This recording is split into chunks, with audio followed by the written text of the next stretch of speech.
Hey, this is Rob. This is episode 54 of the Folly Coffee Podcast. Let's get it brewing.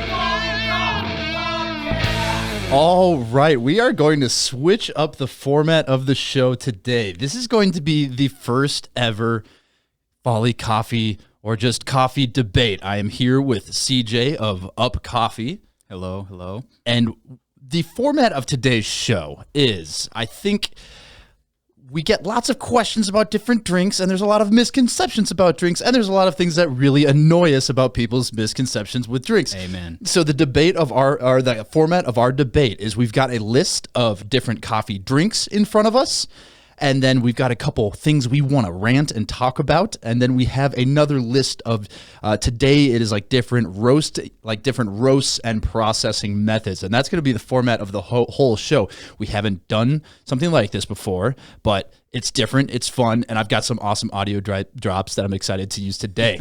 So, CJ, how are you doing today? Are you ready? I'm doing good. I'm ready. Are you feeling feisty? Are you feeling angry? I'm feeling a little feisty. Man, I'm always angry. I was going to say, it's a good... This, I will say, is the only debate worth watching right now. That's right. And hopefully we will interrupt each other less because we're civil humans. I would like to think so. All right. The first topic is pour-over coffee. In your opinion, is pour-over coffee overrated, underrated, or appropriately rated? You know, I'm going to have to go with appropriately rated. Appropriately rated. All right. He's going with appropriately rated. Pour over coffee. I am going to go. Let's start off heated here. I'm going to go overrated. Overrated. Here's my main argument to why pour-over coffee is overrated. Hit me. Here's what I love about it. I do love you control all the different variables. You have a lot of control over the cup of coffee, the flavor profile, every single variable. But I think a lot of people only do it because it looks cool and it's Instagrammable. And I have a certain thing about me that hates that and think that other methods get underrepresented because it doesn't have the cool thing where you're pouring coffee over it. And even at shops, I swear, I will see baristas trying to be too sexy with their pours, and with lots of the wrist action, and it looks really cool. And so, pour over coffee, I think, is overrated because it's got this visual component that gets weighed in heavier than the actual brew itself. An actual pour over brew. So maybe I'm just saying the act of pour over coffee is overrated. That's fair. Whereas a cup of pour over coffee itself, maybe I will also agree is appropriately rated. Yeah. Also, that means that we disagreed, so I have to click this button. Conflict of opinion. Debate now. So now explain to me why you think it's appropriately rated. Oh, man. Ooh, I had a good answer before that one, but I would say it's appropriately rated just because, for me personally, I can get exactly what I want with it every time. I wasn't even thinking about the the shop aspect and the Instagram factor. We're all about hot takes today. Yeah, I wasn't even thinking about that. So maybe I got to change it. No, not going to change my answer. I think it's appropriately rated because it's not for everybody, for sure. I would say a lot of people in coffee, baristas, roasters, have their favorite pour-over method, but almost every single person in the industry has a method that they use. So for me, it's kind of it is exactly where it should be. Here's why else I think it's overrated. Hit me. All the equipment you need for it. I love that, though. That's my favorite part. That's what I'm saying, is it takes a unique person to want to invest all the time and money to make a great cup. It is overrated because all of the effort it takes to get a great cup, plus every time you get a new coffee, you kind of gotta dial in all the different variables. And here's the thing: when someone approaches me, and this is a kind of a snobby sentence in itself, but a novice coffee brewer, let's say, someone that doesn't have a lot of experience, they're like, I want to do pour over coffee. You're like, okay, so what's your situation? Oh, I use a coffee brewer at home, and I have a blade grinder. You're like, uh-oh. Okay, the things I'm about to suggest to you are going to not, they stack up and stack up and stack up. But I think the thing that is the best part about it is exactly what you said, that the control the ability to dial in coffees more so than other methods, and just finding your own method. But I will say, I think the amount of pour over methods there are is also overrated. Wait, which was that? Overrated. Every time I see a new Kickstarter, somebody be like, I've found the brand new innovative way of brewing coffee. Yep. You're like, That I will 100% agree with you on. It's like, okay, come on now. That's enough. get this. We're going to take hot water and expose these coffee grounds to that water. Hold on, slow down. And then wait for this last part. We're going to expose the grounds to hot water over time. It's going to turn this water brown. All right, next one here. So pour over coffee. You went appropriately rated. I can see your argument there. I'm just going to go, the hype I think is greater sometimes than, even though I love pour over coffee, I think you can love something and still think it's overrated. That's fair. Is that fair? Yeah, for and sure. that may even influence how we debate the rest of this. For sure. Now I'm thinking about all the rest of these in a totally different way. All right, next one.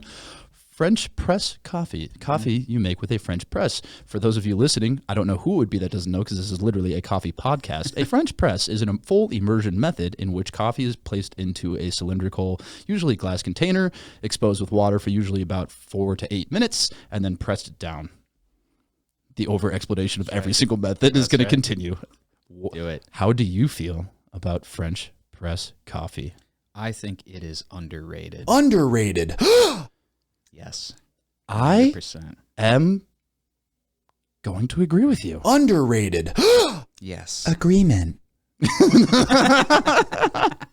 My neighbors hated me because I didn't think to do this until like 11 p.m. last night, and so I'm sitting there with my like crappy home mic just going, agreement. But it's such a bad mic that it kept going. But you know what? When they hear it now, they're going to be like, we heard that in the making. I can confidently say That's my neighbors would never listen to They this. can listen to it. They hear my voice enough through the walls. French press coffee, we're both in agreement. Yes. Underrated. Tell me your thoughts. Oh, wait. Yeah. What was this third one? Oh, don't. Oh, okay. That comes later. That's later, Agreement. that's later. Agreement. I think it's underrated because, well, that was kind of how I started my interest in coffee. Was I bought a French press from, just somewhere online, and that kind of kicked off my whole fascination with homebrew methods, with the process of doing it differently than just a straight up coffee maker. And I like to go back to the French press every so often just to get a different mouthfeel, and Boom. it just totally changes the way that you experience a coffee that you drink all the time. And it just kind of resets your palate just for a second, and it makes you start to think about stuff in a little different way. So I really appreciate my French press. You nailed exactly the biggest argument I make for French press is mouthfeel, which again, if you're a non-coffee drinker and you hear that word, you're like, ugh, mouthfeel? Basically the body of the coffee.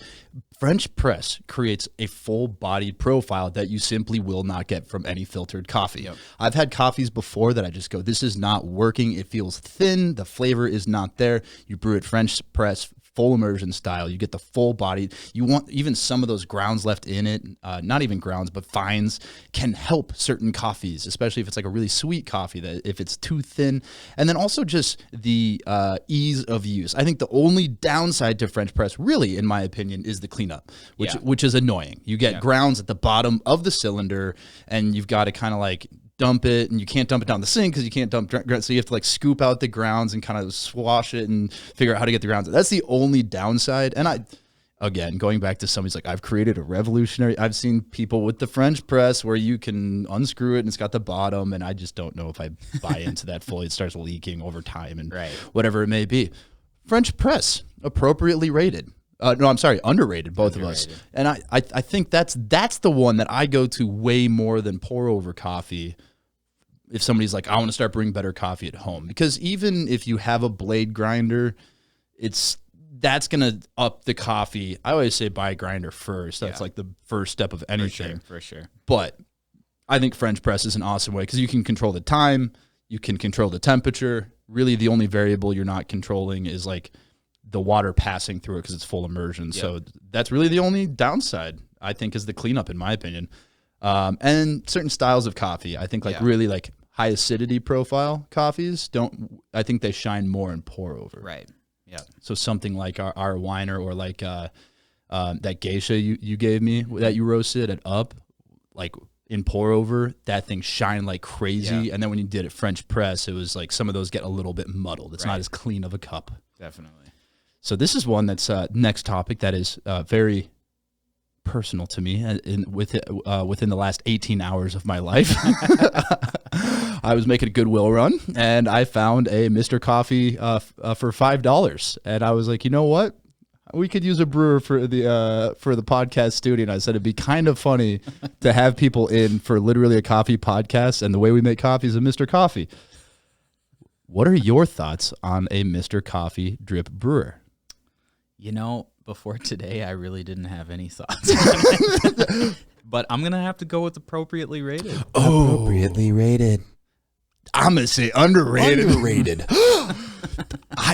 I'm telling you, I bought this thing at Goodwill for $5, and all you really have to do with an old Mr. Coffee is clean it a few times. You put coffee cleaner in there, run it 3 times, and then I will say if you just like let it do its own thing, it's okay. But I realized that if you just open up the thing and halfway through stir the grounds, then like the big problem with the Mr. Coffee is that the spray thing's really inconsistent. Right. So it's like as long as you can kind of muddle them up a little bit.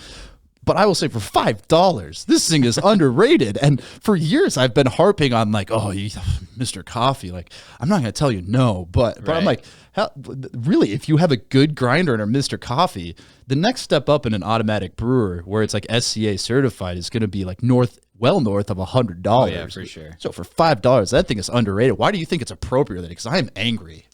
And I'm sorry to hear that, man. I'm not trying to upset you. Just No, this is like the Sports Center, like First Take, where on camera they're yelling at each other, Right. they hate each other, Yeah. and then off camera they're like, "That's good, lots of controversy." For sure. I just wouldn't have one. I guess is why I said appropriately. Because rated. Rob, you're a piece of trash, and the fact that you served me a coffee out of a Mr. Coffee today offends me. It's not bad. That's what I'm saying. It's definitely not bad. I just wouldn't have one. That's all I'm saying. Is I think before 24 hours ago, I would just go, yeah, Mr. Coffee brews bad coffee, and then I got it, fixed it up a little bit, and then made it. I was like, that's not that bad. Yeah, it's not a bad cup of coffee And by any means. And so by definition, if I thought it only made bad cups of coffee and I'm drinking one that's not that bad, it's underrated. That's fair.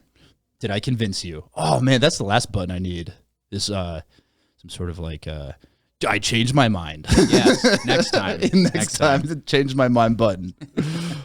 And that one needs to be aggressive. Aggressive, like real 8 aggressive. seconds long, lots of DJ horn. yeah. Because I do.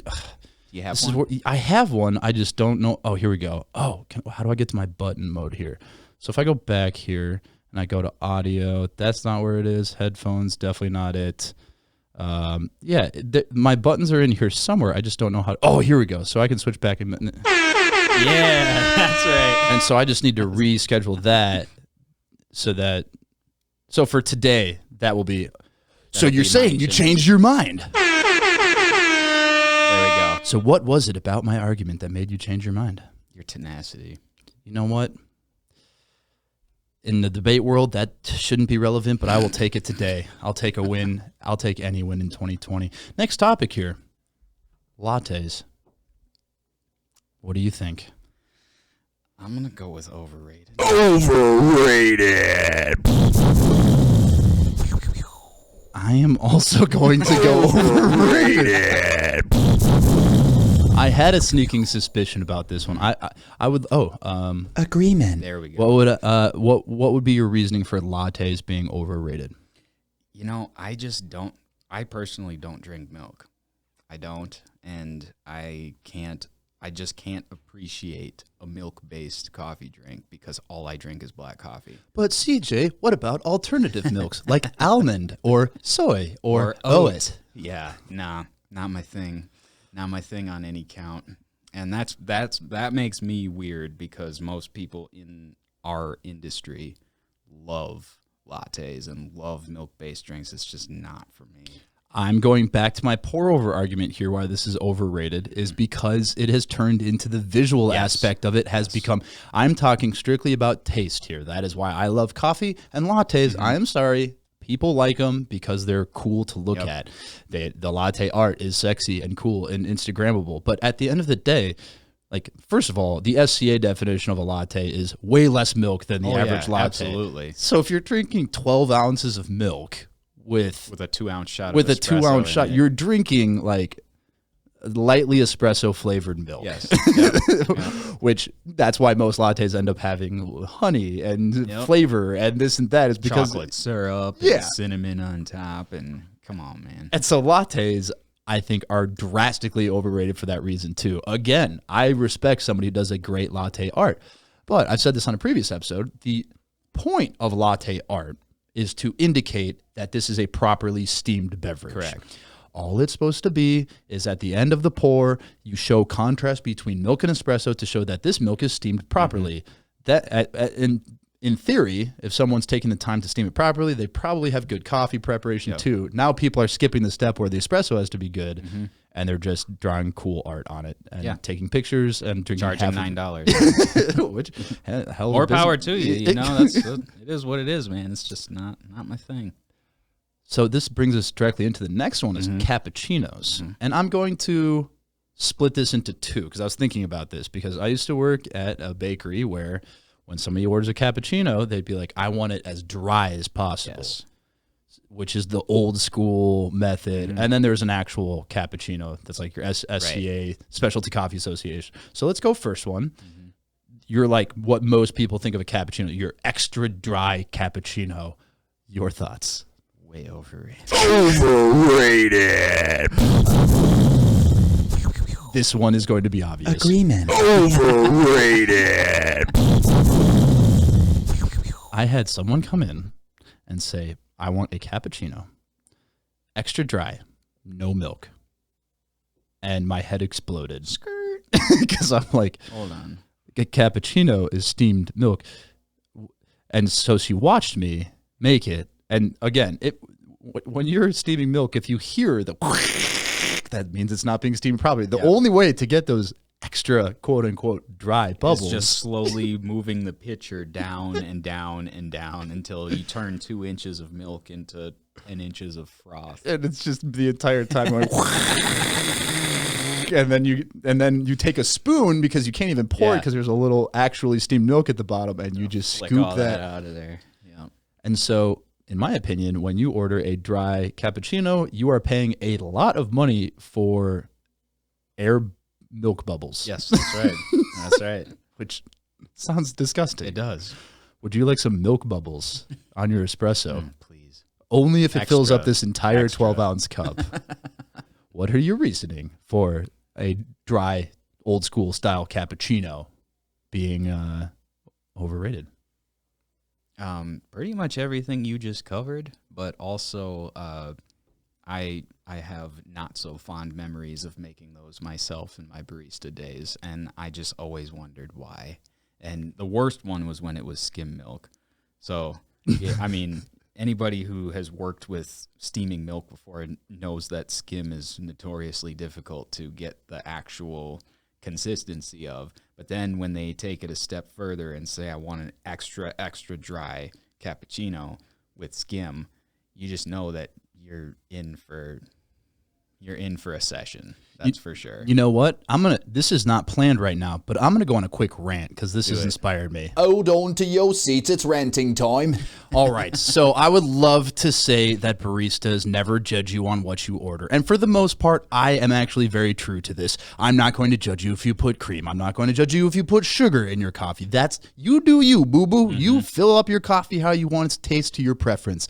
But if you come up in a cafe that I'm serving coffee at and ask for either extra dry or extra hot, I am absolutely judging you. You have lost all my respect as a coffee drinker. There are naturally occurring sugars in milk. Yep. When you steam it beyond the temperature that it's supposed to be steamed at for a latte and or cappuccino, these sugars burn and curdle and create not only an awful smell, but a weird taste. And then also we have to deal with the wand that now has these curdled, burnt milk ends on it and have to take extra steps in cleaning it. That's right. That is my mini rant on the drinks I will actually judge you on. So dry cappuccinos are weird milk bubbles. You're paying a lot for air, and extra hot lattes or cappuccinos, you're making us burn milk and have to experience that, and then somehow you're drinking that. So for those of you, but I like it to not be too, I want it to be the appropriate temperature when I get back to my car. I like it to be the temperature when I get back to my car. It's drinkable. You go, okay, well, drink it faster. I get to your car if we faster. burn your milk when it cools down, it's going to taste even worse. That's right. That's my rant. Thank you. I don't have an ending. Beware. Buyers beware. I will judge you on those two orders, and that's it. That's it. Besides that, That's not bad. That's not a bad list for. But those what are the to be two. Judged on. I think you nailed it. That like there are certain things to prepare that when you hear it, you're just like, oh god. Because I will say, when someone orders extra dry, they're a high maintenance customer. Yes, yes, they are. And you best believe if it's not extra dry, they will make you do it again. That's going to be a person that you're going to be You got to making. do that twice. You're going to be making 3 of those, That's right. and they will let you know what they don't like about each one. And then the one they finally take, they will also let you know this still isn't quite right. Next time. But next time, do it like That's this. right. I got to go. I'm in a big Yeah. hurry. It's fine for now. And then they'll come back the next day and it'll be the same cycle all over again. All right, you ready for this one? Ready? Starbucks. Just the entire whole chain, the The entire whole business, all of it. Starbucks. Man, it's just overrated. Overrated. I am saying that Starbucks is appropriately rated. Appropriately rated. Okay. Conflict of opinion. Okay. Why? Debate now. Yes. Debate now. Tell me right now. Okay. Listen. Okay.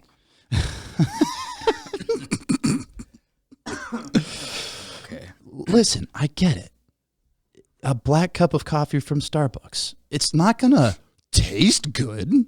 It's not going to be a pleasant experience. And if you ask a barista at Starbucks for a shot of espresso, they won't understand what you mean, which is weird because this is a coffee shop. But I think so the coffee aspect is overrated, but the underrated part is what Starbucks has done for coffee in the U.S. specifically. I think because we are of a certain age where third wave has kind of always been somewhat on the scene growing up with coffee, we just always assume good coffee has been an option. Before Starbucks came in the 80s, there was no even specialty grade coffee available. There was no such thing as a latte or a cappuccino on a large scale, which ironically we both said were overrated.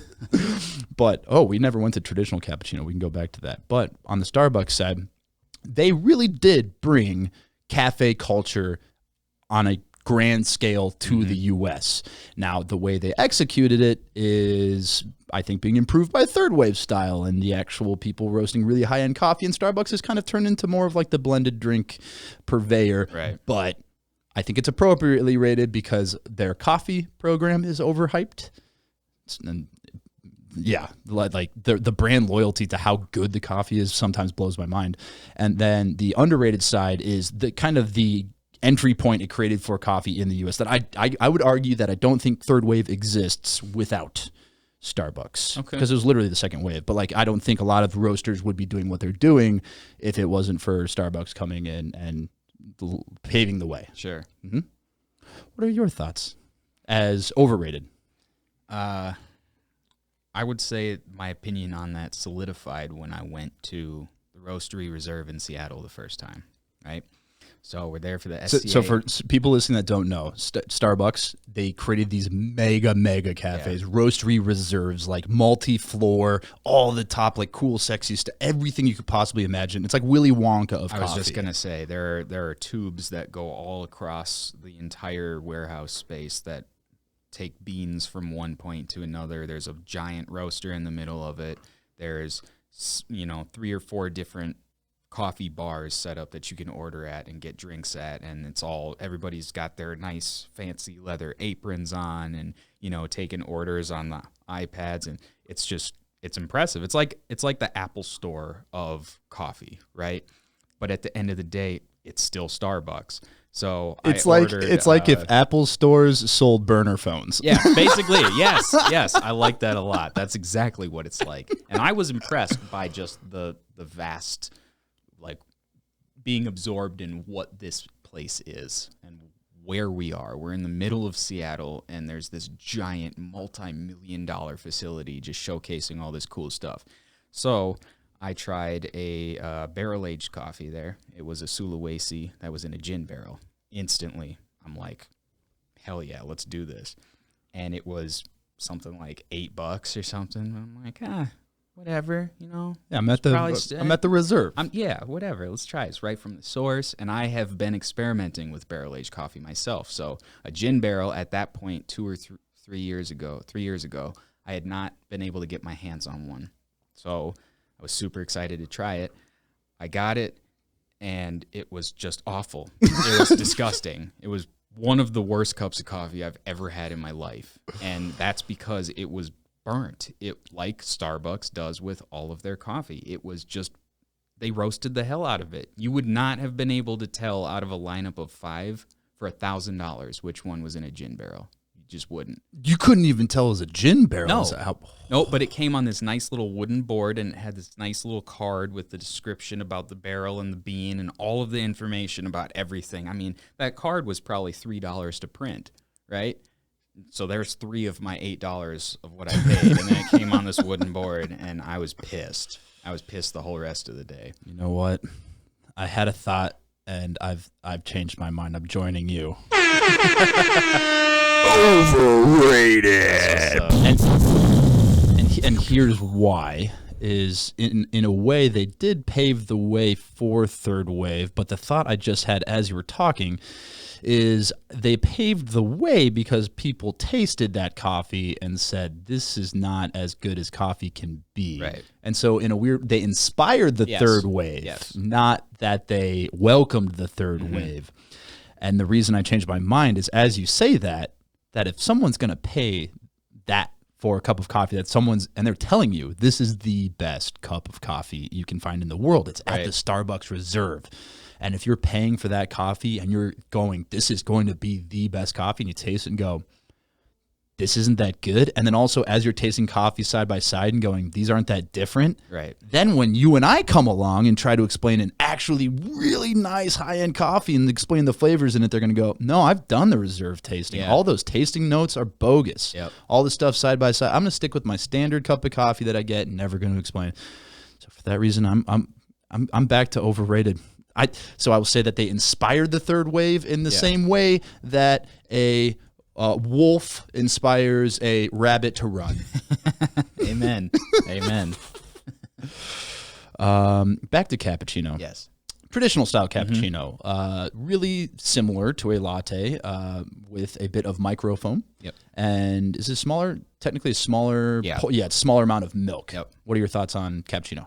I would go appropriately rated. Appropriately rated. I'm going appropriately rated as well. Appropriately rated. Agreement. And I think a lot of it goes back to the latte argument. Less milk, you're going to taste more of the espresso. It really is, honestly, really pretty much a latte with less milk. Yep. Just a touch more microfoam, not big bubbles like people picture. I'm not super passionate about that, about the cappuccinos. Yeah. What about you? That was also the one that I needed to make for my SCA certification, my barista certification. So, I felt pretty good about making that, because when I first saw, you're gonna have to make a drink to SCA specs, and then I saw cappuccino, my mind drifted to the old school dry, wiggly foam cappuccino, and I was like, man, I don't know about that. But then as we went through the class and figured out that that's not what it actually was, it was actually way more fun to make that than it was to make anything else that I made when I was a barista. So and I see a lot of people get them at cafes, special third wave cafes, and everybody just seems to really like them. Again, I don't drink them because I don't drink milk, but for what they are and the size of the ratio of milk to coffee to start, I think is just way better. And it's And a I risky appreciate order that. if you're not super familiar with the Yes. cafe. Yes, if it is, I for wanted sure. a cappuccino, I'm not going to order it at a cafe I haven't been to before. Go a couple times and look around and see who orders one first, because they will do it differently. You'll hear yeah. you'll hear the steam wand and go, that's Yep. not what I want. That's right. So on to the next one, which is macchiato. And this ties in directly to Starbucks. Macchiato is easily, you know what, I'm just going to, before even explaining, do you think overrated or underrated? Overrated. This one I struggled with because when you say macchiato, 90% of people have something in mind. That's But where the- I was going to go to. But the other side is, I think even the traditional macchiato is overrated. I also do. Agreement. Agreement. There we go. I don't know if you could hear it last time. So, macchiato. Here's why it's overrated for me. I don't even have to get to the drink itself to tell you why it's overrated. And that's because as a barista, it puts you in a lose-lose situation. It does. A lose-lose. Because when someone comes up and says, I would like a macchiato, you have to look at them and go, okay, we serve traditional macchiatos, and then they look at you and they have two options. One, have to say, I know, or two, they don't know, but they have to pretend like they do. Right. And then at the end, when you give them a 2-inch tall cup with a macchiato in it, they're going, this is not what I ordered. Yep. Or you have to explain to them what it is, which is a demoralizing process as a customer because you've been ordering a macchiato for years. And then some barista, some shop you've never been to before, nonetheless, has Tells to explain you it that to you're you. wrong.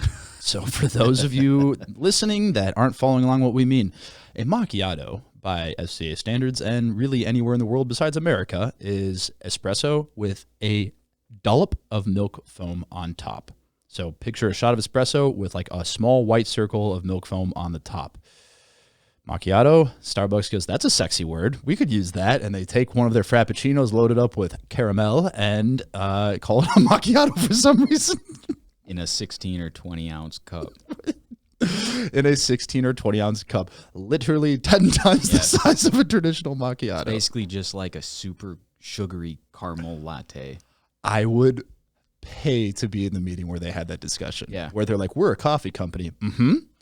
Macchiato. That sounds sexy. Well, we don't really do espresso, but we could use the word. And you know there are some hardcore coffee people over there just like, no. Like, what are we doing? In the same way we brought lattes to the U.S., we are destroying them. So I think on the traditional side, it's overrated because if you're going to do that, just get espresso. Right. I think, what's your thought? Why would someone want macchiato over straight up espresso? Honestly, I think, well, at least at the coffee shops that I've worked at, people like ordering them. They like saying the word. It is a sexy word. It does kind of roll off the tongue, and it does kind of give you a little brush off the shoulder when you say it. It's just like macchiato. Yeah, that's my jam. I like that macchiato.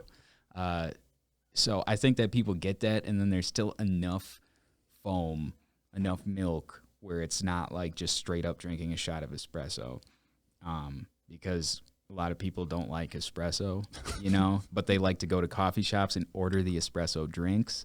So I think for that reason, it's just different enough that there's a draw, there's an allure to it. And just ordering it, it rolls off the tongue. It makes you feel some type of way when you order it, But yeah, you might as well just get espresso or step up and get a latte or cappuccino.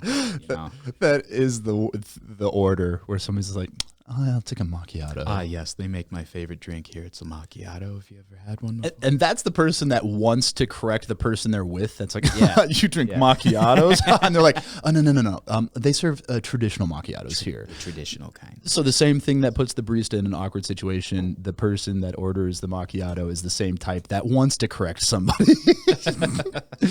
And I think, it's like, it's almost like correcting an espresso that's not going to be well balanced. And so I'm like, well, if you're going to get espresso, get it from a place that's going to have well balanced espresso. Yeah. And if you're not, get something else. Yeah. Frappuccinos. I'm going to let you start this one. I am wholeheartedly on board that Frappuccinos are extremely underrated. Underrated. Oh, really? Really? Yeah, baby. Oh, okay. What are you thinking? I think they're appropriately rated. Appropriately rated. Here's where I'm going to stand on my soapbox. Please do. As coffee professionals, we're going to sit here and try to tell people what they think tastes good. Yep. I am not coming at this from a health angle. I am not coming from this from a well-being angle. I'm not coming from this from a coffee angle. I'm not coming from this from a roasting angle. I am saying, if you like milkshakes, Frappuccinos are delicious. If you get a vanilla bean Frappuccino with extra whipped cream on top, I am sorry. If you grew up as a child at any point in your life, those are delightful. What if you didn't? If you didn't grow up as a child and Yeah. you came out of the womb as a 40-year-old man, a la Will Ferrell in that SNL skit, then Right. more power to you. Then you're not going to relate to my argument. But I'm sorry, a blended coffee beverage every now and again just hits right. Am I going to have to take a nap after? Yes. Am I going to feel terrible for having done it? Yeah. Am I going to have my sleep cycle disturbed because of it from the pure sugar crash? Absolutely. But no one can tell me that that doesn't taste good. What are your thoughts on Frappuccino being appropriately rated?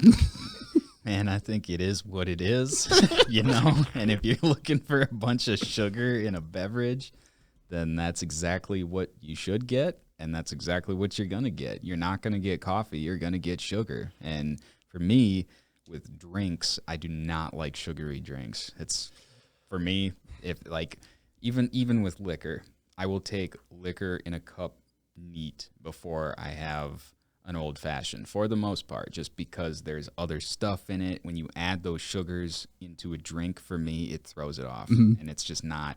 I'm the most boring coffee roaster in the world. I drink black coffee exclusively. That is all I drink. And that's because that's what I do. That's what I make. That's what I want. That's what my body craves. And if I try to drink something else, it's like a shock to the system. So what you're saying is you're better than me.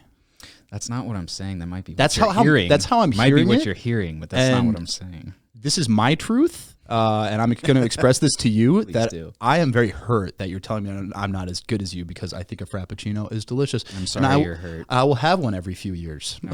I'm happy for you. My favorites- You can have mine too. My favorite's when somebody's like, oh, yeah, I love coffee. And you're like, oh, yeah, what's your drink? And that's their drink. And then this is usually the same person that's like, I don't know why. I just cannot lose the weight. And you're like, uh-huh. You ever done a Google dive on the sugar content? Yep. My favorite is when they released that. This actually made me feel really bad. I was still working for. I have this like distinct memory of just feeling like a total jerk. This is when I was fully into coffee at the time, but still working for Sam Adams. And I was at a training, and the unicorn drink came out. Oh man. 56 grams of sugar Dude. per 12-ounce serving, and I was like, unbelievable. But it blew up. Yeah. Everybody had to get it. I felt really bad though because two people in the training got it on the way to the training, and I was just like, have you looked at the health on that? 56 grams of sugar. And then they're like halfway done, they're like, well, thanks, you ruined that for me. And I was like, damn, My bad. I bet. Yeah, they were having a nice morning. But that's usually a thing where people like, I don't know. I have coffee every morning. I have a light lunch and dinner, and I just can't seem to lose the weight. I can't seem to get healthier. I just feel not great every morning. You're like, Because you got 24 ounces of sugar, fat, milk, and 2 ounces of espresso maximum, absolute maximum. it's because you basically crushed 2 cans of Coca-Cola and took a bite out of a stick of butter and started your That's right. day. Every morning. Every morning. single morning. I don't know why. I don't What's feel going great on? after that. All right, but I'm still saying underrated. They taste Fair enough. They're underrated in the way that a milkshake is delicious. But I would not go on record as to saying I recommend you start your day with a milkshake every morning. Is that fair? That's fair. Okay. That's fair. All right, fine. Okay. That's your truth. Whatever. fair. All right, man. That's fair. It's fine. Whatever.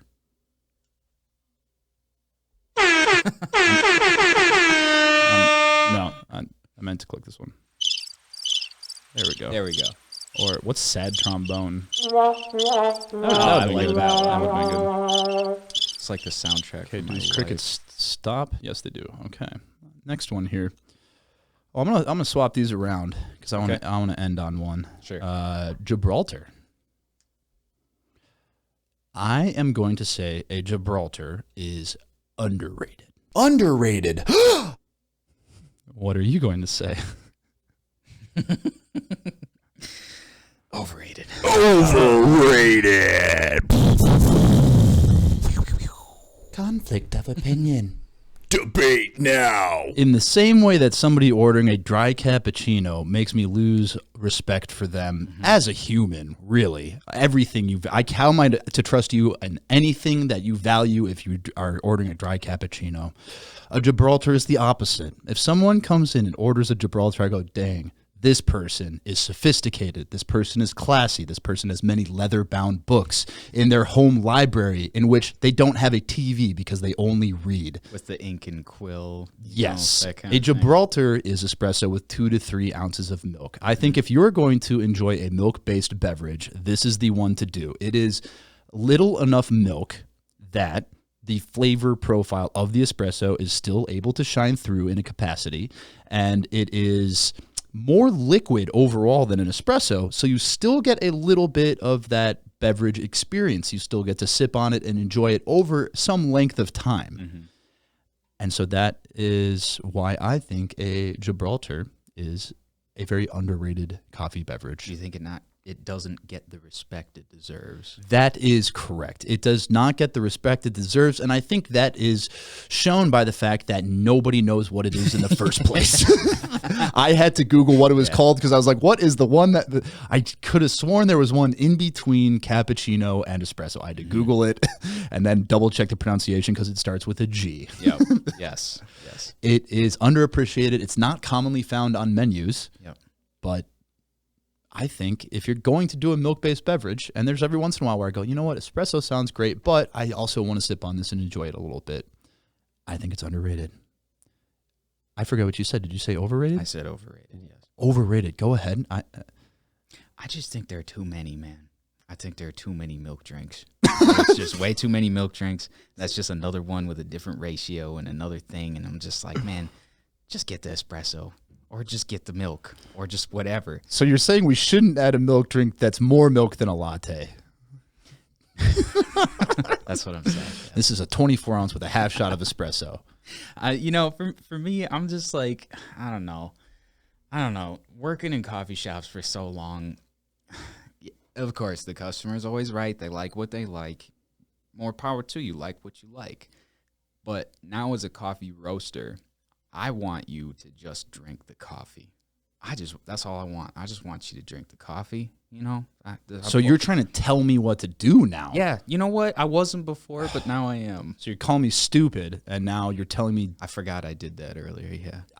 I don't know if you explicitly said it, but if anybody's watching the video, it was in your eyes for sure. Yeah, definitely. Definitely in my eyes. Oh, also, side note here on macchiato, milk waste, by the way. Like, you have to froth a full pitcher. I didn't even think of that. But for some reason, it just popped in my head. That's the other thing. Being a barista for so long and seeing so many of these things, you cannot steam less than a minimum quantity of milk. So every time I see all of these things like the macchiato or like the Gibraltar, I know how much, unless you have the really specialized tiny pitchers that you can get just the perfect amount in, but it takes a long time to figure out how to do that. And it's just too much milk. It's just too much milk. So when thinking of milk waste on the barista side, the macchiato is full blown. Like, I have to do a full pitcher, and then you hope that there's another order for a latte. Unless you're lucky enough to have one ordered directly after a cappuccino or a latte, then you can just take a scoop. But yeah, other than that, you got to steam a whole new pitcher for it. And, once you steam it, you only have a little bit of time before you got to dump it. I'm going to change my mind here, but not to agree with you. I'm just going to shift a little bit backwards here. Appropriately rated. But conflict of opinion. Debate now. I think that is something I had not considered. And maybe it's just the hipster in me. That's like, I know a drink that you probably don't, and I feel superior to you because of that. But I will say, if I were to order any milk-based drink, it would be a Gibraltar. Fair enough. Last one here. I have an idea based on your feeling of milk, Oh, what you might think of this one. What do you think about espresso? I think it is appropriately rated. Appropriately rated. Oh, I think it is vastly underrated. Underrated. Conflict of opinion. Debate now. Please give me your thoughts on espresso being appropriately rated. Once again, I believe espresso is what it is. You know, I think that if you are going very to, zen of you. I think if you're going to order a straight up shot of espresso, you know what you are going to receive for the most part. Now that we're in, a big range of third wave shops, when you get a shot of espresso, thank you, extra Mr. Coffee. Let's go. I think that, I think espresso can be great. Obviously, it can be not great depending on who's making it, what the beans are. But I really think that espresso as a base, just a shot of espresso, you kind of know exactly what you're going to get into. If you go to your shop that is your favorite shop, your favorite kind of espresso, you know all of these things, and you get a shot of espresso, you get exactly what you're looking for, you know? And I'm not a big espresso drinker. I drink black coffee all day, every day. That is literally the only thing I ever drink. And I drink 10 to 12 cups of coffee a day. I drink a lot of coffee. And never is it espresso and never is it a latte, but that's just me. And that makes me a really weird coffee roaster because everybody else is all about the espresso and is all about the Gibraltars and it's all about all of this other stuff. For me, it's just straight up black coffee. But when you drink espresso, you know what you're getting. And also, it's way less caffeinated than most people think. I will give you that. That to me, when I see people drinking a quad shot, right? So you're like, yeah, can I get 4 shots of espresso? And I'm just like, bro, drink a cup of coffee. Just drink a black cup of coffee, and it's way cheaper, and it's way less labor for the barista, and it's going to be more caffeinated. A 12-ounce cup of coffee versus 4 shots of espresso, you're looking at about the same amount of caffeine. It's hard for me to rationalize that personally. I will give you that the misconception about the amount of caffeine, and then there's nothing worse than like the espresso bro that comes in and is like, I'll take a quad shot. Yeah, let me get 4, bro. And they have to look around and like make sure somebody heard them say it and be like, did you hear how many I got? If they didn't, they got to say it one more time. A quad shot, that's 4. It just doesn't affect me. It just doesn't affect me like it seems to. Because there's not as much caffeine in it. It just doesn't seem to affect me like it affects some people. Maybe caffeine just doesn't have that effect. I guess I'm just like, my genes must just be different, you know? It's just like the kind of like warrior gene, I guess, is like, it just doesn't affect me the same way. That's pretty natural. Previous life, dude. Let me tell you what. Okay. We'll get into that next time. So I will give you that. That side is not the espresso I'm talking about, but I am talking about espresso as the highest form of expressing what a coffee possibly is. It is a magnifying glass on everything within that coffee. If there are any flaws in that coffee, it is going to be abundantly clear in that shot of espresso. Plus the added element of getting a really well-served espresso, the skill it takes of a barista to dial in a shot of espresso. So when you say you know what you're getting exactly, I think it's the opposite. At this point in time, even in some great shops, I expect the espresso to be a little bit off. So when you get a great roaster combined with an amazing barista that knows how to dial in, and you get that shot of espresso and it hits just right. There's no roasting flaws. The profile of that coffee is perfectly roasted. The barista has the skill to dial in that shot of espresso so that everything is in balance as it should be. I think that is just like the truest expression of everything that it takes from the grower to the roaster to the end barista. Whereas black coffee, I get it. I love it. It's pretty much what I drink exclusively. But, you put it on your batch brewer. You put it through the grinder, put it on the batch brewer. Anybody can do that. Espresso to me is every single step of the supply chain has to be perfect from grower to roaster to barista for that thing to come across and hit just right. And so I am talking about like the perfectly served shot of espresso, which is not common. So most places you get, it's just whatever. Nobody dialed it in that day. That makes sense. That's why a perfectly served shot of espresso to me is just such a thing of beauty. I can see that. I can definitely see that. All right. Do you agree with me or do No, you I not? don't. I don't. Conflict Sorry. of opinion. Debate. All right, I respect your. Let me opinion. repeat word for word what I just said. I think I blacked out for a second. I don't know what I said, but all right. Well, that concludes our first half. This is now intermission of. Let's make sure we're still recording. We are. That's excellent. Don't worry. This isn't the halfway point. The intermission is much later in the episode than halfway. But here's our break for rants. Do you have a particular coffee topic that you would like to rant about today? Hold on to your seats, it's ranting time. Yes, I do. So Enlighten me. when I see people advertising their coffee as not only fresh brewed, but 100% Arabica, okay?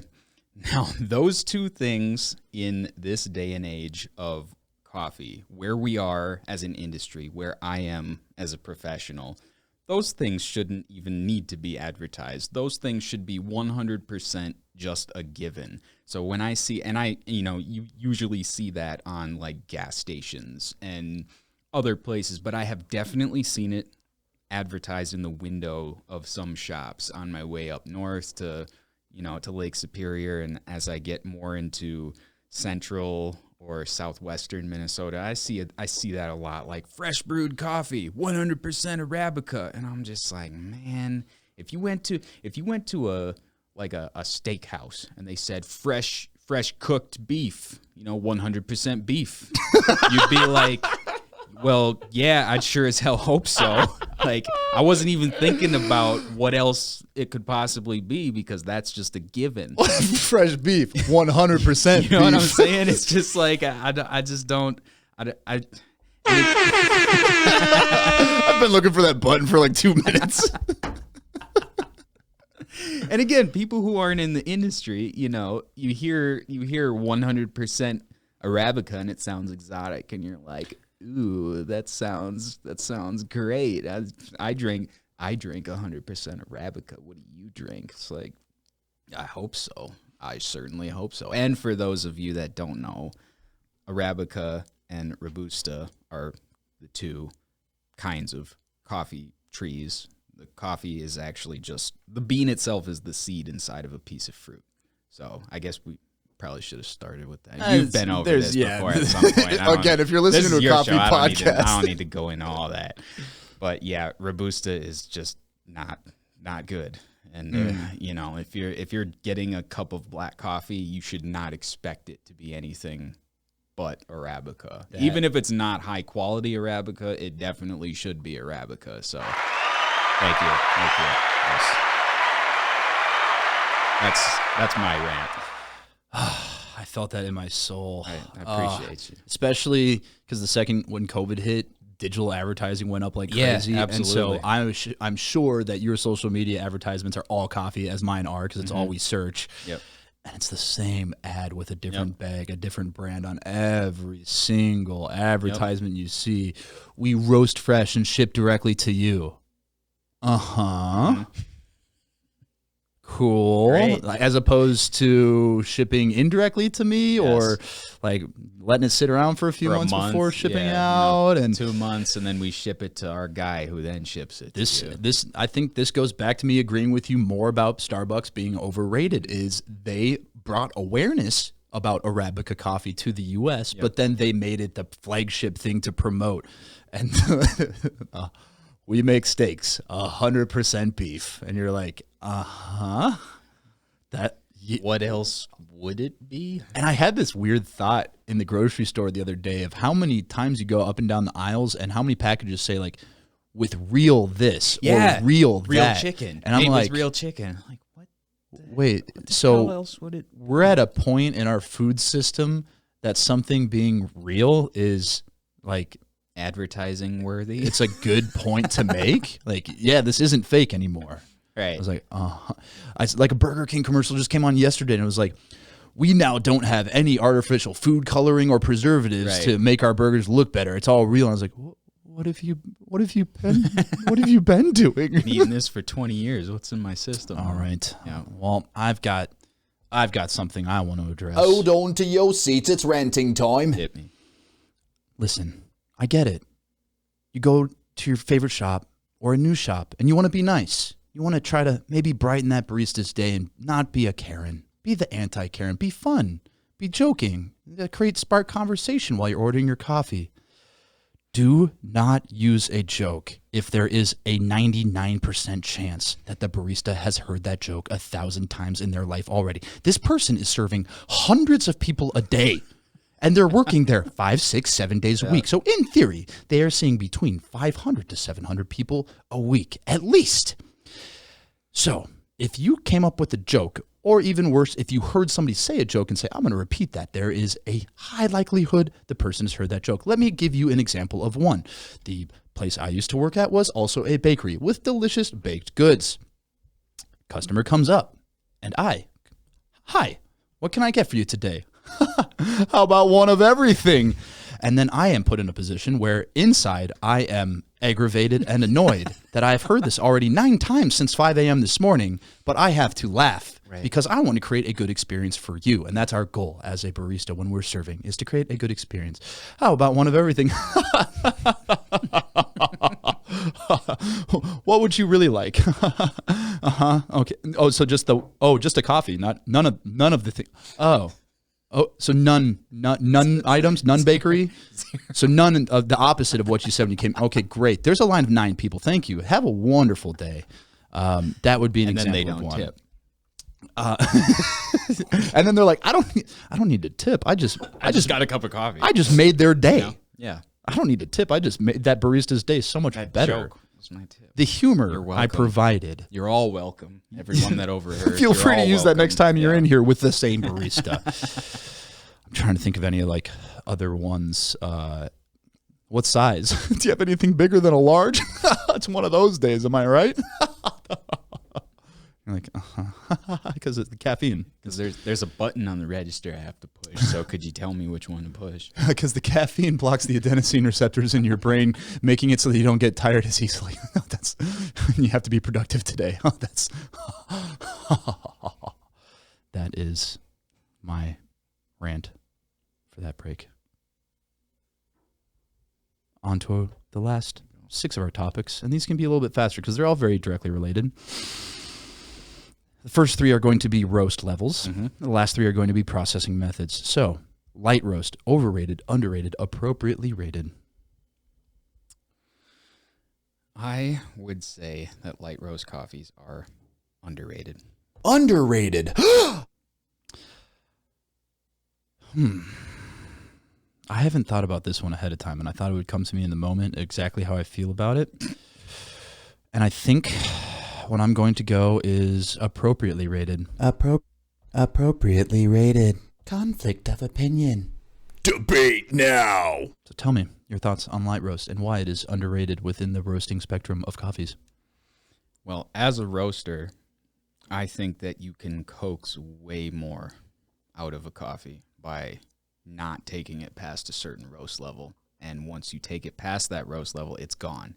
And that line is so fine that it can be a matter of seconds. It can be a matter of 1 or 2 degrees, and it's a completely different flavor profile. So when you have something that, I can always tell when I'm going to different shops and tasting other people's coffees, I can kind of tell, man, if this was like 3 or 4 degrees lighter, that citrus note that's just so faint, but just barely hanging on for dear life, that would pop. That would flourish. That would be so fruit forward if they didn't roast it just a little bit too much. So for me, the coffee is all about the flavor. It's all about getting those individual flavors to shine the best they possibly can. And I feel like light roast coffee is the best way to do that. But I also feel like people are afraid of light roast coffee because they taste those citrus fruit flavors and they think, oh, this is sour. They take one sip of it and they're like, no, I need a dark roast coffee because I need it, you know? So for that reason, I think it is underrated. Well, for me, as not a professional roaster, what I think, then when you start off like that, I was like, damn, that's a good way to start. Hard to come back from that one. But I think sometimes, especially within third wave coffee, we get too into ourselves and we get too into some of these flavor notes. And I ran into this same thing when I was in the craft beer industry. And I had this, I remember the moment of it, where a tasting note that I am telling everyone, this is brilliant. This tasting note, this is a goose. You don't understand. This is a lambic, one aged for 1 year, one aged for 2 years, one aged for 3 years, blended together and then naturally fermented in the bottle. This is incredible. Are you smelling those notes? And the guy I was tasting with goes, it smells like farts. And the second he said that, I felt glass shatter in my brain because the second he said that, all I could smell in that beer was farts. In a similar vein, within third wave, we say only light roast is good. And there are certain coffees that when you roast them light, that sourness is very real. Some of those tasting notes, especially with like South American coffees, if you roast them too light, they can taste grassy. And so within certain coffees, I think more development can be beneficial. Now, I said appropriately rated because I also believe that light roast coffees are going to be the best cups you will get. But I think there are too many specialty high-end roasters that are going light roast is the only thing you should drink, and it is the only way to appreciate coffee. And I think there are certain coffees that I would highly disagree that more development is going to be good on them. And sometimes there are coffees that you taste and the most common one I hear is like, oh, it's kind of like lemongrass. Do you get that? And you're like, yeah, like not lemongrass. Like I have a mouthful of lawn grass that this isn't roasted. This isn't developed well enough. And that would be why I think it's appropriately rated. Is I pretty much exclusively drink light roasts, and it is my favorite, but I think we are in the danger of overhyping them to where somebody who's not a huge coffee drinker tastes it and is like, I don't taste, what did you say it was? It was 3-day ripened blackberry, dried, rehydrated, and then left to sit. Okay, yeah, I'm not tasting that. You should see my cupping notebook sometime, man. It's no. wild. Yeah. It's wild. Yeah. When I taste with Jeff, I go, what'd you just say? Oh, yeah, no, we can't use any of that. Savory tomato? Is that what you just said for that one? Okay. You know, I'm with you. I actually do taste it now that you say it, but I can't tell our coffee drinkers to look for the savory tomato. Right. Yes. And so for that reason, I think it's appropriate related. So I think we're kind of agreeing to disagree on that one. Agreement of opinion. Debate now. Oh, yeah. All right. So let's go to the other end of the spectrum, to dark roast. Overrated, underrated, appropriately rated. I think it is appropriately rated. Appropriately rated. Interesting. I think it is greatly overrated. Overrated. Conflict of opinion. Debate now. So a point you just said that drives me crazy about dark roast is people go, I want a strong cup of coffee. None of that light, weak shit. I want a nice dark roasted coffee, something strong. That's what I like. And it's like, what other food, drink, anything does somebody go, I like the thing that's more bitter. I like the thing that is inherently more bitter with less complexity of flavor. There's nothing else I can think of where they go, oh, that bitterness is awesome. Except with maybe like IPAs. But even then, you're like, that's not what you actually like. And now you've seen it swing back. So dark roast to me is like, and this is saying we literally just roasted one this week. It's good. We just roasted Darkest Day. And it is like, it's an absolute face ripper. Like it is the darkest coffee we've ever roasted. And in that way, it's novel and exciting and fun. But it really is the novelty of how it contrasts to our like portfolio of lighter roasted coffees like we prefer. And that's why we did it, is like there's this thing inside of me that's like, oh, you think you figured out what we're going to do? okay, let's do the opposite of that. So it was more the novelty of it. Right. And honestly, I've kind of enjoyed drinking because I never drink them. But I think if I drank it every day, I would be like, this is not interesting enough for me to drink every day. And that's why we wanted to make it an extremely seasonal release. It's available for 1 month and then it's gone for another year. Go taste these actually delicious light and medium roasted coffees. So you say appropriately rated. Yes. And that is only for the practicality of it, because you will have people who all they want is a cup of sludge. That's all they want. They want that diner coffee. They want that stuff that's been sitting on the burner on, you know, the old coffee maker that has the hot pad or the the ceramic Mr. hot Coffee's disc. got one. Oh, does it? Oh, it's great. Yeah, so the ones the diner ones that have the brown handles and the top is open and then it sits on that black ceramic plate for an hour and just kind of, you know, starts to evaporate and condense down as time goes on. That's what some people want exclusively. And for that reason alone, it is appropriately rated. You also know exactly what you're going to get when you have a dark roast. And that's the same person that, like, what whiskey do you like? Nothing that's not in a plastic bottle. Exactly, Black Velvet. It's like a pride thing where you're like, I don't need to. I started drinking this way back in the day, and that's all I'm going to drink until I die. Sleeping with a comforter?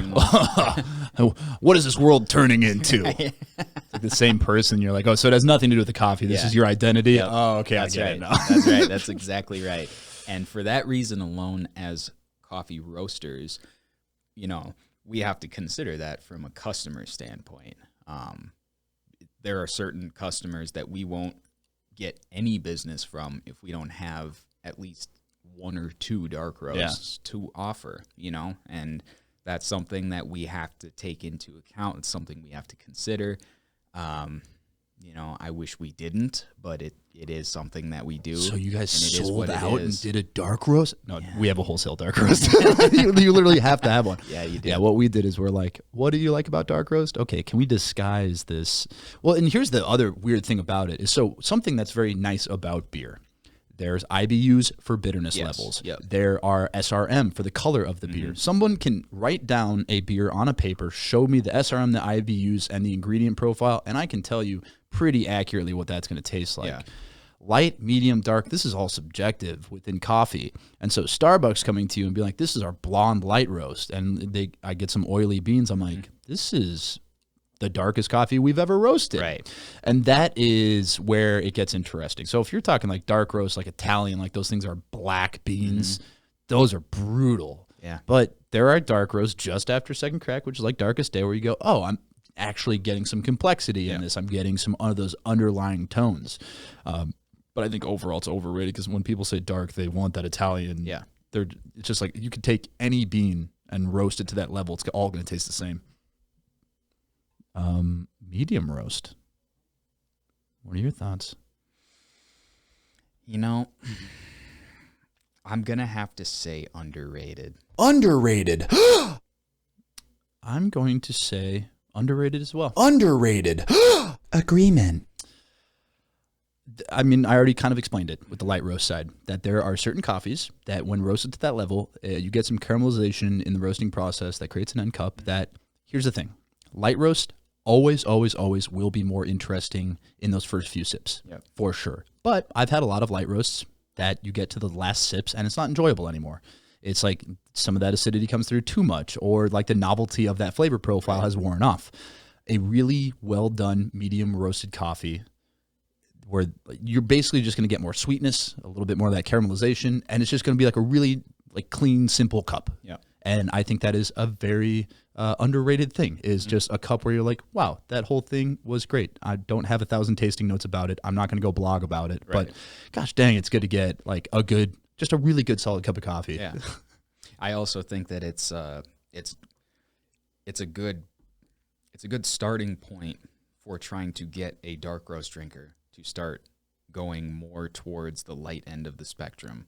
Because if you don't have anything in between their dark diner coffee and your coffee that they think tastes like battery acid because it's got some citrus fruit notes in it, and that's just super like not okay, having something in between that you can kind of start to pull them away bit by bit with. I can't even tell you how many people I've foot in the door converted. coffee. I can't even tell you how many people I've done that with. It's classic Joe for us. Our medium roast, yeah. That's just classic Joe dude, all just the way. try this. Yeah. Please, just try this. If you hate it, bring it back and I'll buy you your normal French roast. But just try it. And then I have not had a single person come back and be like, no, this is not good. I've had some people come back and say, it's good, but I still liked it. That's fair. Just try it, though. Some people with dark roast, if you've been drinking for 20 years, you're trying to disrupt here's the thing. You're trying to disrupt a daily ritual of somebody multiple times a day for a lot of people, a daily ritual. You're trying to disrupt it. Some people are just like, you know what? I like what I've been doing. That's our classic Joe. It's why we do it. If you ask Jeff, what do you think of classic Joe? He has to come like, it's good. He doesn't get excited about it. I get excited about it because that's the coffee that brings people into specialty. They drink that and all they say is, that's not bitter. Oh, that's actually a little bit nutty, like you said. If this says it's nutty, is that one that he's saying is fruit? Is actually a blueberries in it? No, it just tastes like blueberry. Yeah. Well, if the nutty thing was right, then maybe this blueberry thing has some legitimate thing, opposed to Folgers, which is like, going back to your marketing thing, your rant, we source only the top 3% of beans in the world. And you're like, yeah, so you use fair trade coffee that isn't exploiting someone. That's going to be the sad truth is most coffee. So let's go with the last three here. I'm going to change it up just for the sake of time here. And instead of overrated, underrated, overrated, we're going to do rank your favorite 1 to 3, natural process, honey process, wash process. Man, you're throwing me a curveball here. I would say,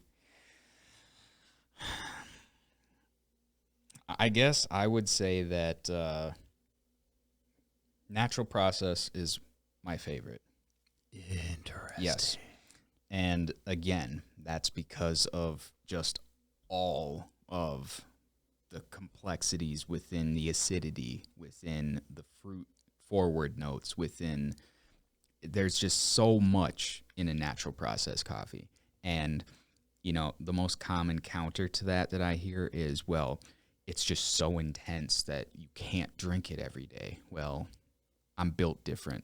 I can and I do. Maybe you can't drink it every day as he has a cigar and a glass of Jack. That's what I'm saying, man. I like my cigars. I like my bourbon. I like what I like. At 7 in the morning. If I could, sometimes Sundays, But what time's the game today? It's a 10 o'clock game? Okay. Yeah, right, exactly. Get her started. It can be intense, but I like that. I like my beverages to kick me in the teeth. That's why I like my whiskey straight. That's why I drink gin straight. I think I'm the only person I've ever met that will just pour gin into a cup and drink it. And I've been told that makes me a psychopath, but that's a conversation. That's on the list. That's on the list. Yeah, it's a running total, but I would have to say natural is my favorite.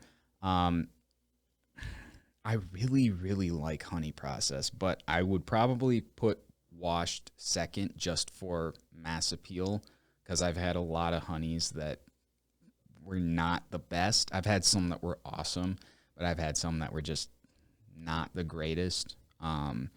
So I would say washed is number 2 just because you can't go wrong with a classic washed coffee.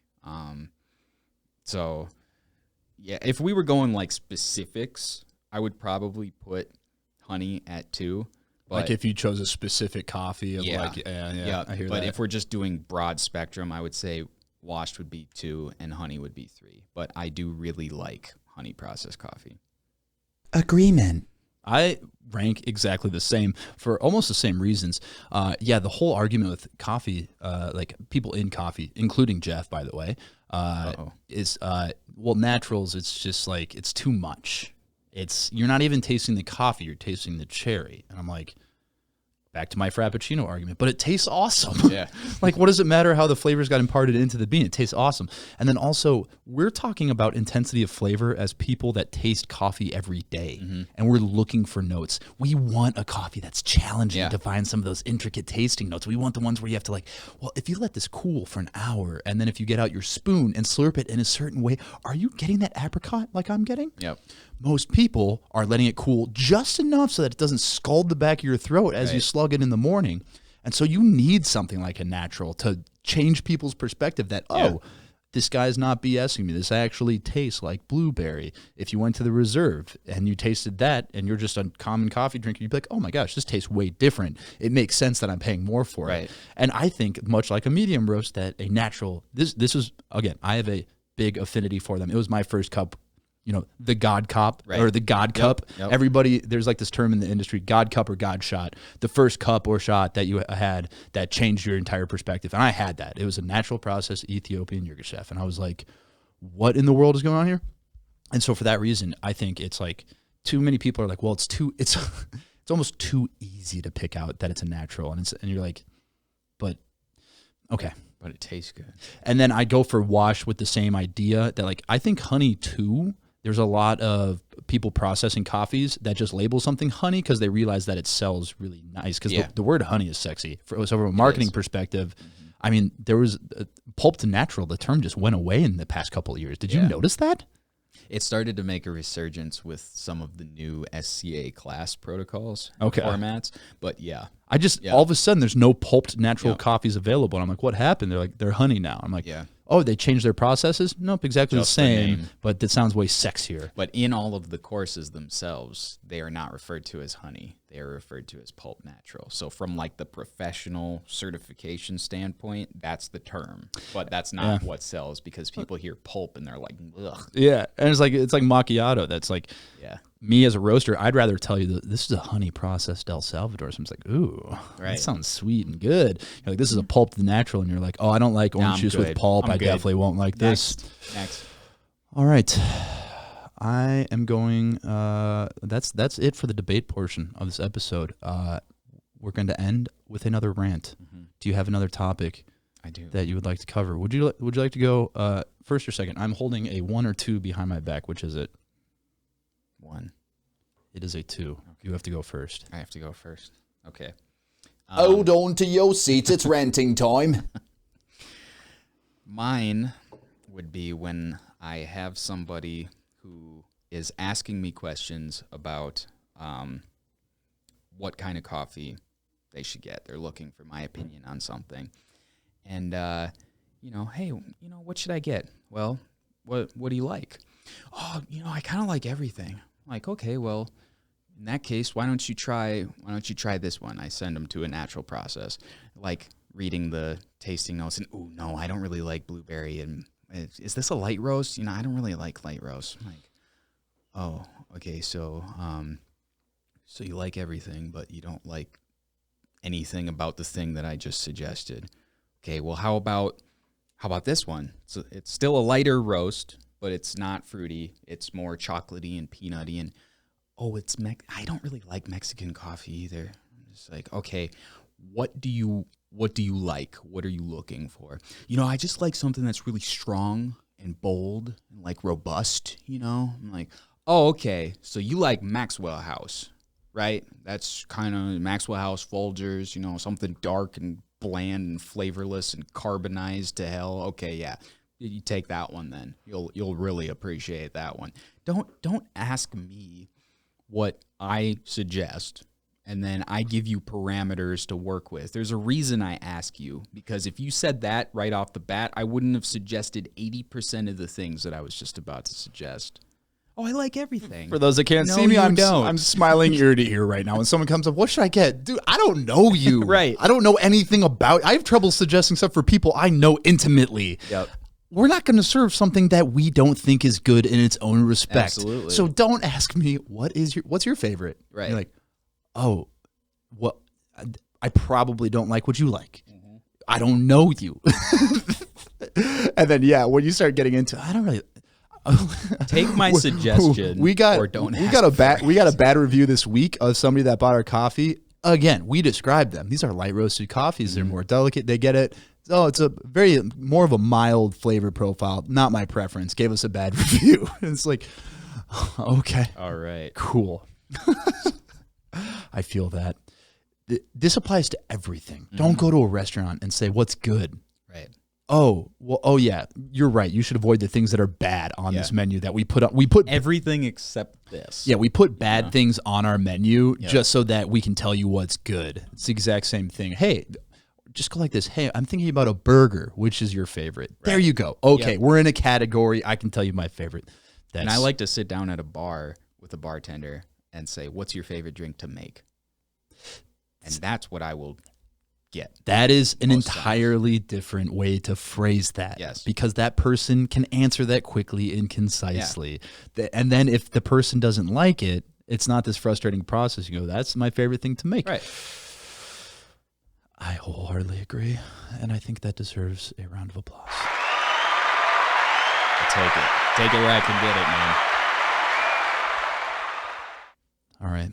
Well, and What's yours? Hold on to your seats, it's ranting time. mine is coffee snobbery. It is looking down on people who don't understand what we're talking about. It's trying to find things like Gibraltar, and when someone doesn't know what it is, scoffing and laughing at them and not trying to educate them in a good way. It's creating marketing and branding that confuses people so that when you walk into my shop and if you're not wearing the exact same outfit as me, and if you have to ask what something means, there's a line. Well, if you're going to put that this is a naturally processed Ethiopian Yirgacheffe on there, not put a single tasting note, or even put the fact that it's black coffee that's pour over and it might take 5 minutes, you can't get mad at me when I ask a few damn questions. And I went through this for a long time where I was trying to learn everything I could about coffee, and every place you go into, you can see it in their faces that the second you start asking any question about the things that don't make sense, it's like, come on, this is not my job. Right. And it's like, how do you not, how dare you come to this high end of a shop and not know these things already? It is so damn hard to get new customers. It is so hard to get people excited about coffee. Most people don't care. If a person has a single experience like that, you bet your ass they're never going to think about switching up from their normal cup of coffee every day. What I love about the craft beer industry, and I reference it all the damn time, is if you go to a bar and you ask, what is an IPA? Most places, and it is starting to turn this, and you see people starting to catch on, but most places, they're going to explain in a very helpful way. Or even like, hey, do you want to try a little taste? Yeah, like here's a sample. Here's a sample. Why don't you try that? I don't know if I've ever been to a cafe where they're like, oh, hey, we have some of this brewed. Would you like an example of a little bit of a washed coffee? That would blow my mind if somebody did that. And I would leave there so happy. Like, oh my God, I just tasted what a washed coffee was. I know that now. So coffee snobbery, there's no room for it. It's going to kill the industry if we continue to treat people poorly because they don't know what certain things are. Or, you know, it is tough because we get the questions, well, what do you like? And you're like, oh, and you get that question 10 times a day and you start to get really jaded. So when somebody asks an actual question that they really genuinely are concerned they ask in a good way, your brain, the second you hear a question, you're like, I hate this person. I hate everything about this person. I can't believe you're wasting my day. Whereas I view it as this person's never had this thing they're asking for before. How I serve it to them and how I treat them is going to change how they think about it for the rest of their lives. And to think of it as anything less than that, you are not doing your customers a favor. I agree. That is my rant. I agree. That is the end of this episode, I think. I would love to do this again. This is very cathartic. This is like therapy, man. I feel this great. is a safe space to yell at customers without them here, and hopefully educate customers about here's what we like and here's what we don't. But also, it's what surprised me, but also not that much, is how similar, even when we disagreed, of why we disagreed or valued things. And I would be curious how that, I think the biggest one that would be different across the industry would be the processing and the roasting methods. For sure. But the drink side, you probably find baristas have or anybody with barista experience probably has a very similar thought process in all of these. But thanks for coming in. Thanks for having me. This is a blast. I definitely want to do this again. And I'll end it like I do every episode and say, have a nice day.